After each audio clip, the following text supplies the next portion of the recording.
Radha Vallabh group of institution के YouTube channel पर आप सभी का स्वागत है। आज हम लोग सिविल इंजीनियरिंग सेकेंड ईयर के एक सब्जेक्ट हाईवे इंजीनियरिंग के 7वें चैप्टर जल निकासी रोड ड्रेनेज के बारे में पढ़ेंगे। सबसे पहले हम लोग जानेंगे कि रोड ड्रेनेज के बारे में हमको क्या क्या पढ़ना है। जो हमारे सिलेबस में है रोड ड्रेनेज वो है जल निकासी। पहला, जल निकासी क्या होती है, इसके क्या कारण होते हैं, क्यों जल निकासी इम्पोर्टेंट है। दूसरा है जल निकासी की प्रणालियाँ। जल की निकासी के लिए रोड ड्रेनेज जो है करने के लिए कौन कौन सी प्रणालियाँ अपनाई जाती हैं उसका। और अगली चीज़ है जो सब ड्रेन्स होती हैं, उप नालियाँ होती हैं, उनमें जिन सिंथेटिक मटेरियल का प्रयोग से क्या लाभ होता है। ये तीनों टॉपिक ही हमको इस चैप्टर में पढ़ना है। चैप्टर का नाम क्या है? रोड ड्रेनेज, मतलब रोड पर पड़े हुए जल की निकासी। तो पहला ही चैप्टर पढ़ेंगे हम लोग। पहले जल निकासी जानेंगे। जल निकासी सड़कों की ऊपरी सतह जिसे कुट्टिम कहते हैं, जो सड़क की सबसे ऊपरी सतह होती है उस पर उसे कुट्टिम कहते हैं।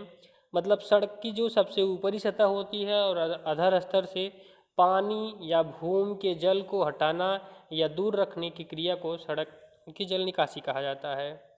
ठीक है, जल निकासी कहा जाता है। यातायात की दृष्टि से अगर यह देखा जाए तो यह आवश्यक होता है कि सड़क जो है सूखी रहे, नहीं तो फिसलने की संभावना ज़्यादा बढ़ जाती है, स्किडिंग की संभावना ज़्यादा हो जाती है। अगर जो हमारा रोड की जो मटेरियल यूज़ हुआ है उसमें मृदा की उसमें एक निश्चित मात्रा में ही हमें एक पानी की मात्रा होनी चाहिए। अगर इससे ज़्यादा पानी की मात्रा होती है तो मृदा की धारण क्षमता जो होती है वो घटने लगती है। मृदा की धारण क्षमता भी इसमें विद्यमान नमी पर ही निर्भर करती है। जब इसमें पानी एक निश्चित मात्रा से ज़्यादा आ जाता है तो इसकी धारण क्षमता घट जाती है। हम लोगों ने कैम्बर पढ़ा था।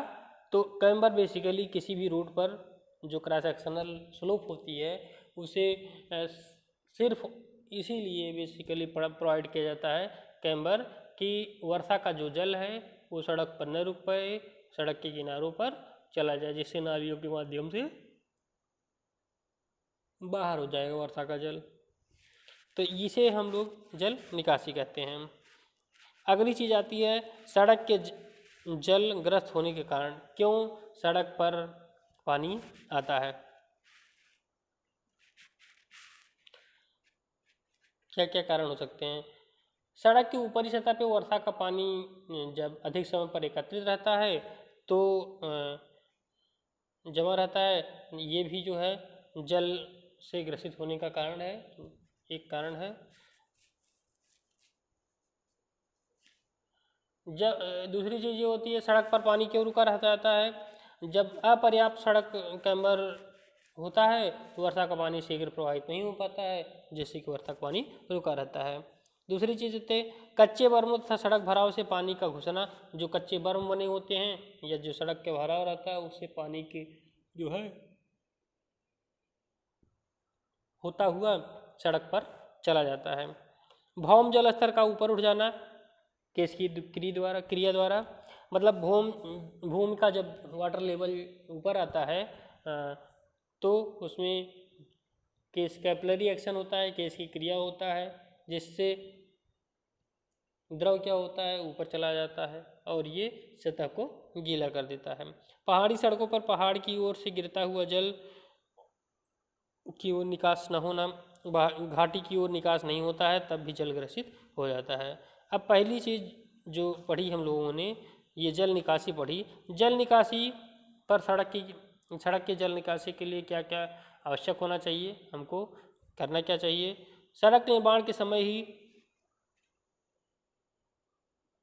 कैम्बर जो प्रोवाइड किया जाता है उसकी तीव्रता पर ध्यान दिया जाना चाहिए। सड़क पर फैले हुए जल को दूर ले जाने वाली नालियों की क्षमता व ढाल उपयुक्त होनी चाहिए। जलग्रस्त क्षेत्र में सड़कों का संरेखण भी विशेष ध्यान देना चाहिए। पेमेंट व बर्मों से बाहरी जल को शीघ्र दूर ले जाने का प्रबंध करना चाहिए।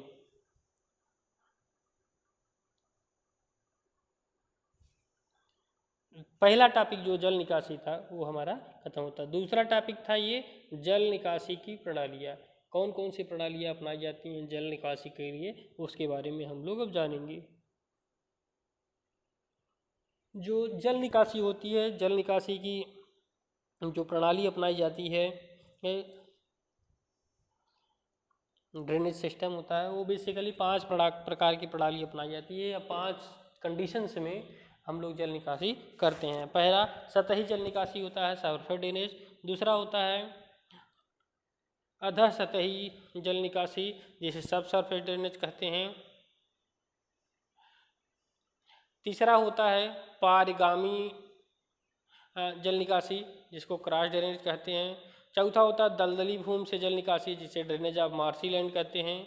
पांचवा होता है शहरी सड़कों से जल निकासी, पांचवा। ये पांचों टॉपिक हम लोग पढ़ेंगे किसके अंतर्गत, जल निकासी की प्रणालियों के। यही पांचों टॉपिक हम लोगों को पढ़ना है, ये पांचों टॉपिक हम लोग पढ़ेंगे एक एक करके। आइए पढ़ते हैं। पहली चीज़ है सतही जल निकासी, या इसी को बोलते हैं बहिर्समतलीय स्थलीय जल निकासी या सतही जल निकासी। सड़क की सतह बर्मों पार्श्व ढालों से में वर्षा बाढ़ पानी को एकत्र होने से रोकना,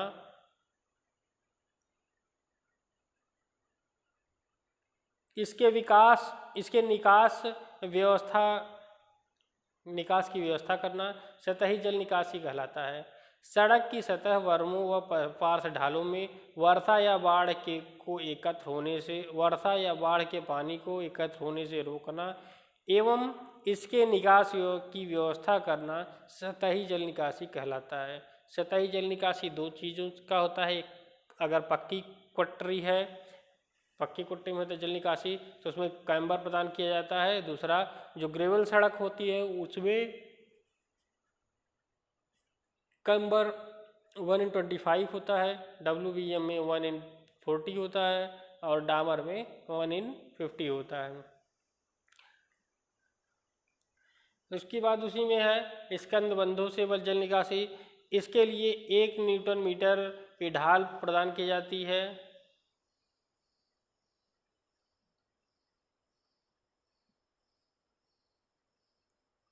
सतही जल निकासी में सुधार के उपाय, जो स्कंद वर्मों में जल निकासी होती है इसके लिए बस हम लोग क्या करते हैं, ढाल को 1/40 रख देते हैं।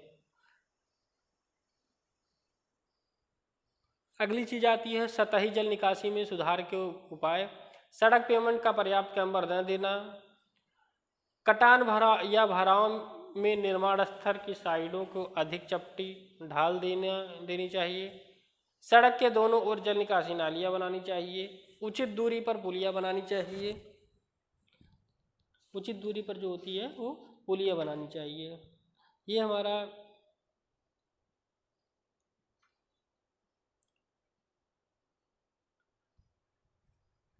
सतही जल निकासी को रोकने का उपाय है।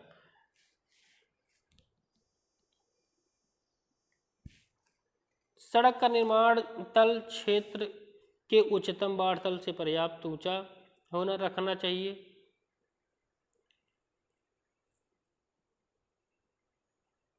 और अगली चीज होती है सड़क की लंबाई की दिशा में 0.3% अनुदैर्ध्य ढाल देना बेहतर रहता है। ये हमको सतही जल विकास की सुधार के उपयोग हो गया। दूसरा हो गया अधः स्थलीय जल निकासी। अधः स्थलीय जल निकासी में क्या होता है, जब जलग्रस्त क्षेत्र में अथवा ऐसे क्षेत्रों में जहाँ अत्यधिक वर्षा अथवा अन्य कारणों से भौम स्तर भूमि तल के पास आ जाता है और केशकी क्रिया द्वारा के कारण नमी सड़क के ऊपर भाग तक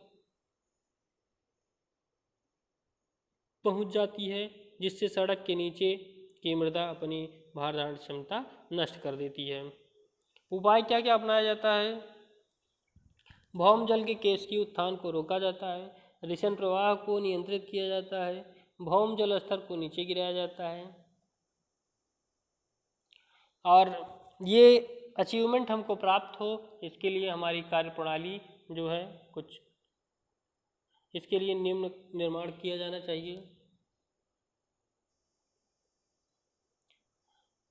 सड़क तल के नीचे केस की रोक लगा करके, सड़क के पार्श्व में गहरी खाई खोद करके, सड़क के नीचे अधोजल निकास पुलिया बना करके। तो इस तरह से हम लोग देख लीजिए कि अधस्थलीय जल निकास क्या होता है, उसके उपाय क्या होते हैं, इसके लिए क्या क्या निर्माण किया जाता है।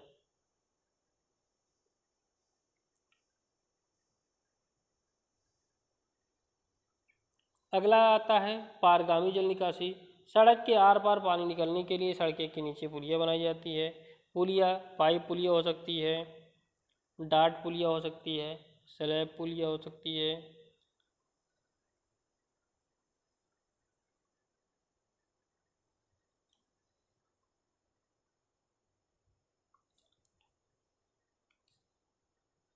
जो पुलिया प्रोवाइड की जाती है वो पाइप पुलिया हो सकती है, डाट पुलिया हो सकती है, स्लैब पुलिया हो सकती है, बॉक्स पुल कलवर्ट हो सकती है, मतलब सेतुक हो सकती है, काजवे।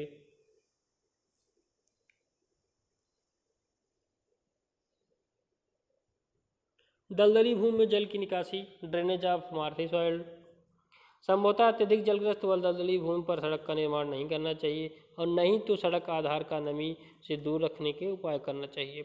सड़क के लिए सड़क के नीचे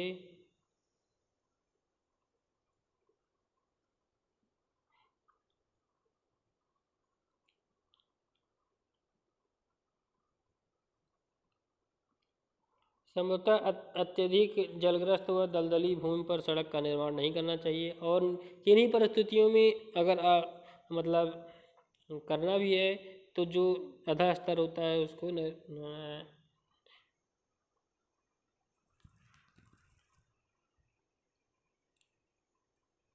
इससे दूर रखना चाहिए। इसके लिए सड़क के नीचे सैंडी पाइप या सैंड पाइल, उदग्र बालू, नालियाँ बनाई जाती हैं जहाँ से जल अधोभूमि में समा जाता है।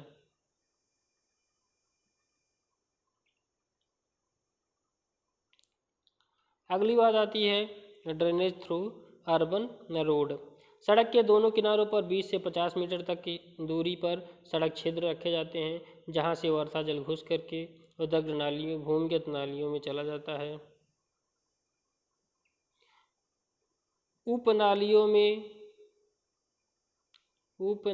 में जियोसिंथेटिक का प्रयोग, जियोसिंथेटिक का प्रयोग भू फिल्टर के रूप में किया जाता है। भू फिल्टर महीन कणों के पारित होने से रोकता है। जब ये फिल्टर जल नली में लगभग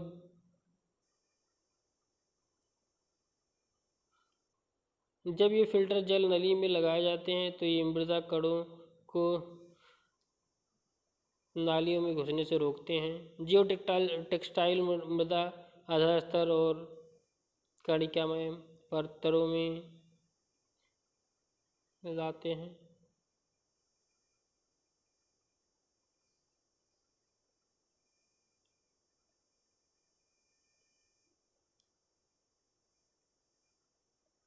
तो इस तरह से हम लोगों ने देख लिया क्या क्या टॉपिक देखा।